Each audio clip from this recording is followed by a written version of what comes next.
তদন্ত করতে গিয়ে প্রেম, এবার চাকরি হারাচ্ছেন পুলিশের এডিসি সাকলায়েন।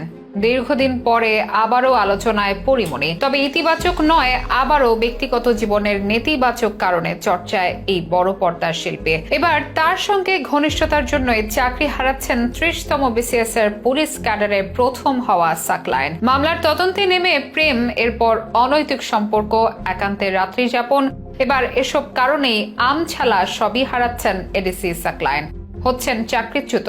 এতে সাকলায়েনের জন্য খারাপ লাগছে পরীর, জানিয়েছেন নিজেই। অন্যদিকে পুলিশের এই কর্মকর্তার বিরুদ্ধে আরও অভিযোগ এনেছেন মডেল পিয়া জান্নাতুল। এসব ঘটনার বিস্তারিত থাকছে এখনকার বিশেষ আপডেটে।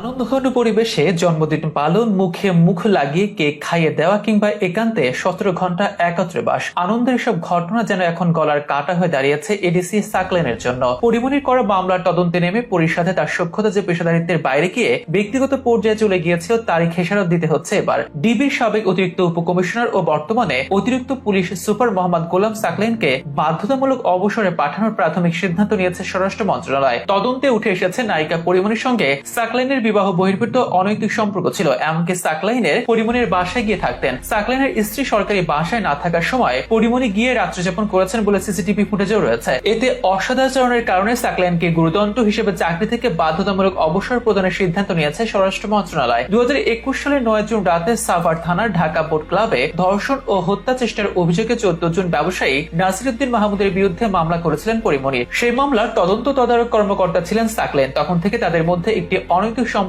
গড়ে ওঠে বলে জানা যায়। সাকলায়েন পুলিশের একজন দায়িত্বশীল কর্মকর্তা হয়ে সরকারি দায়িত্বের বাইরে নায়িকা পরিমণির সঙ্গে অতিমাত্রায় ঘনিষ্ঠ সম্পর্ক স্থাপন করেছিলেন বলে প্রমাণ পাওয়া গেছে। সাকলায়েন বিবাহিত ও এক সন্তানের জনক হওয়ার পরেও পরিমণির সঙ্গে তার বিবাহ বহির্ভূত অনৈতিক সম্পর্ক স্থাপন, পরিমণির সঙ্গে জন্মদিন উদযাপন এবং নিজের সরকারি বাসভবনে নিজ স্ত্রীর অবর্তমানে সময় কাটানোর মতো ঘটনা সরকারের ও পুলিশ বাহিনীর ভাবমূর্তি ক্ষুণ্ণ হয়েছে বলে জানিয়েছে স্বরাষ্ট্র মন্ত্রণালয়। মূলত এই কারণে তাকে গুরুদণ্ড দিয়ে বাধ্যতামূলক অবসরে পাঠানোর সিদ্ধান্ত নিয়েছে সরকার। এদিকে ঘটনার পরে সাকলায়েনের জন্য পরিমণির খারাপ লাগার বিষয়টি জানিয়েছেন তিনি নিজে। তিনি বলেন, সাকলায়েনের জন্য খারাপ লাগছে, সে ব্যক্তিগত আক্রোশের শিকার। প্রেম ভালোবাসা যাই হোক না কেন, এটা শুধু একটি অদ্ভুত কারণ হিসেবে দাঁড় করানো হয়েছে। আবারও বলছি, আমার মনে হয় সে অন্য কোথাও ব্যক্তিগত আক্রোশের শিকার। তবে কার ব্যক্তিগত আক্রোশের শিকার সে বিষয়ে নির্দিষ্ট করে কিছু জানাননি তিনি। একজন মেধাবী আর সফল পুলিশ অফিসারকে এইভাবে বরখাস্ত করার সিদ্ধান্ত নেওয়াটা তার প্রতি অন্যায় করা বলে মনে করছেন পরিমণি। এদিকে এই ঘটনার মধ্যেই এডিসি সাকলায়েনের বিরুদ্ধে নতুন অভিযোগ নিয়ে হাজির হয়েছেন বিনোদন জগতের আর এক তারকা মডেল ও